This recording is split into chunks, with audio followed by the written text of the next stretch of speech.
after months of fighting and on an eerie ceasefire, a deal has been announced between US and Iran. I want to understand from you, Sagiv, how do you view this announcement and because Lebanon is also part of this deal, like what we are hearing, how do you view this entire development? Okay, so first of all, thank you for hosting me. What President Trump tweeted yesterday is that we have a peace deal. But as far as I can see it, it's not a peace deal, it's another 60 days of ceasefire. Why I say it? Because when the agreement isn't published yet, okay, only we hear from the Iranian side what they think is the agreement, and we saw that a lot of times that the Iranian says one thing and the Americans agree to another thing. We have to wait until Friday to find out what is the details of the agreement. But if we take what the Iranians are saying now and what the feelings comes from Washington about this agreement is that nothing was achieved from the goals of the war that the US started. The Iranian people didn't get the freedom, didn't get the help. Okay, as we remember, President Trump promised them help is on the way. It even got worse. The Iranians can now, if the agreement, the details are true, can now rebuild the proxies, the Hezbollah, the Houthis. They can rebuild the gain in Iraq and in Syria, and that's a huge problem. Also, there wasn't any solution for the nuclear issue. Not the nuclear dust, not the nuclear industry. Nothing was dealt, as we can see with this deal. And as far as we can tell, it's a ceasefire for 60 days in order to allow President Trump to get closer to the elections. And maybe after the elections, we can, I hope for the Middle East, we can see a different approach from the president. I don't think it's a good day for the Middle East. It's a bad day for the Middle East because Iran got everything she wanted. They will get no deal about the nuclear industry. They will get a lot of money in order to revive proxies and infrastructure. And I think it won't give the Middle East any stability. Sagiv, I want to highlight to you that when there has been an announcement, when there was an announcement, there was mention about Iran and US. Israel is also a party into this war, but there was no mention about Israel. Some commentators are saying that this is a defeat to Israel and Netanyahu specifically, because Israel has been totally excluded from this negotiation. The deal will be signed between US and Iran. Where does it leave Israel? First of all, Trump is the greatest ally of Israel. Let's not forget it. He started the war together with Israel. He sees Israel and also the American defense industry sees it as the greatest ally that the US ever had. But with friends, there are issues that can be solved. With friends, there are issues that can be discussed. And I don't think it's the last word between Israel and the US. The agreement is between the US and Iran. It doesn't involve Israel. As far as the Israeli government, as I can see now what they are saying in the high levels of the Israeli government, the agreement doesn't apply Israel. They say it only about Lebanon. But I think that if Israel will see again that Iran is rebuilding the ballistic missile industry, rebuilding their nuclear capability, we will have a problem. And Israel would go to another attack in Iran, even without the US. So when you are saying that Israel is not part of it and Israel is not involved, so are you saying that the operation in Lebanon will not stop and they will continue until the goal is achieved? The goal is to get quiet to the Israeli north and to eliminate the threat from the Hezbollah. That is the goal. In order to do that, Israel has to continue to work what she is doing today. I'm not saying to attack every day in the Dahya, but if there is a threat, Israel should attack. Even if the US doesn't agree to it, by the way.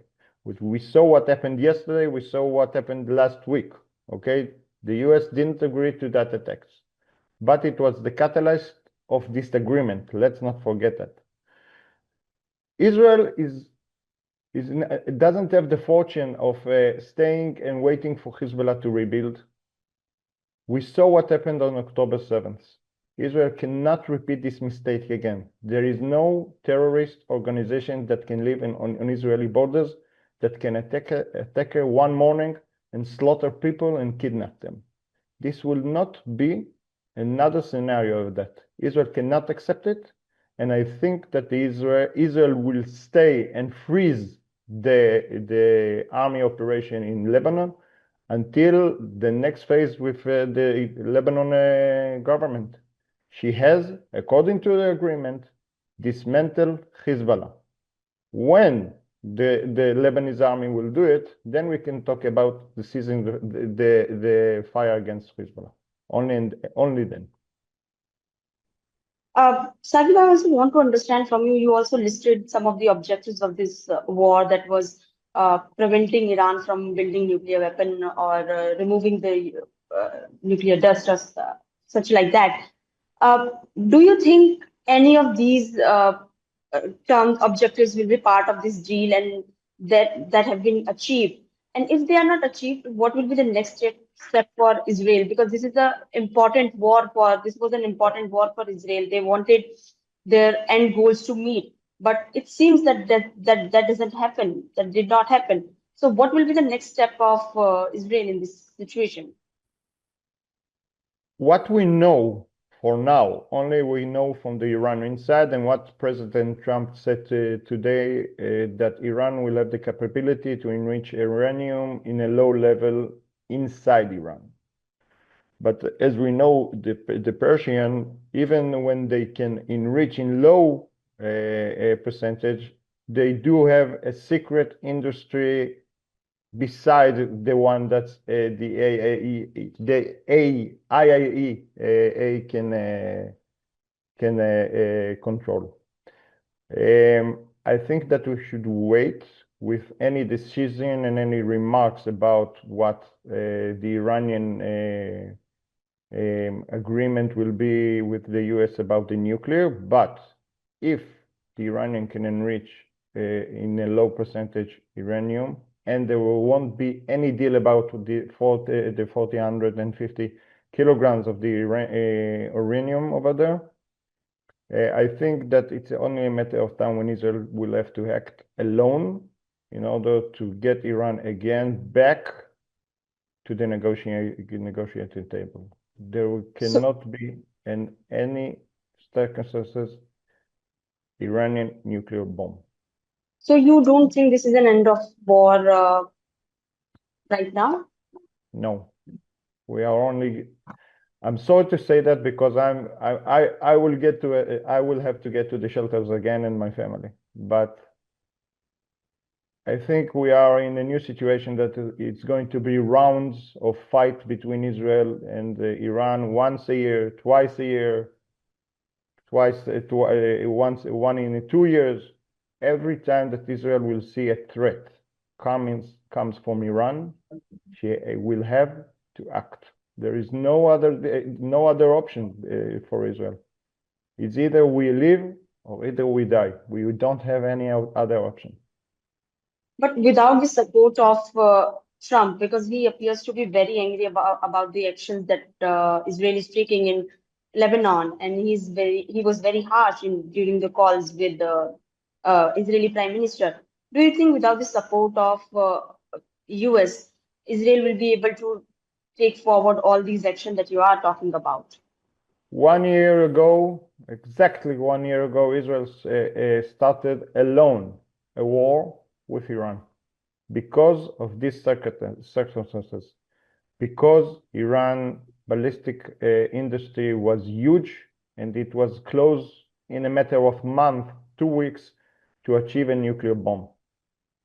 I don't see any other way that Israel can not act.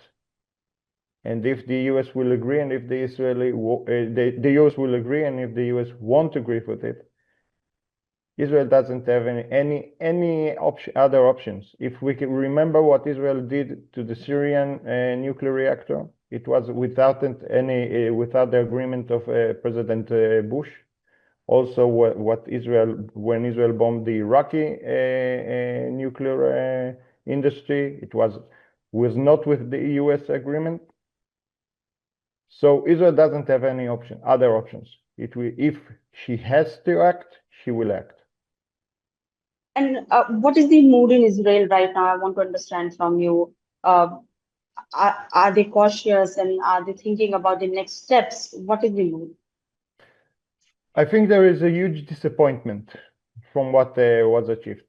The war, as we said, started with goals, 4 other goals, and nothing was achieved. If the true agreement, but nothing was achieved. Only Israel, the Israelis and the Israeli government, as far as I can read now, is pretty much think that this agreement, this is the true agreement, is very disappointing, and Israel maybe like other agreements that the US came through the Middle East through many years, won't see itself committed to this agreement, maybe to parts of it, but I don't see that Israel can commit to leaving Iran as a superpower in the Middle East. If you like this video, then like, share and subscribe to Mirror Now.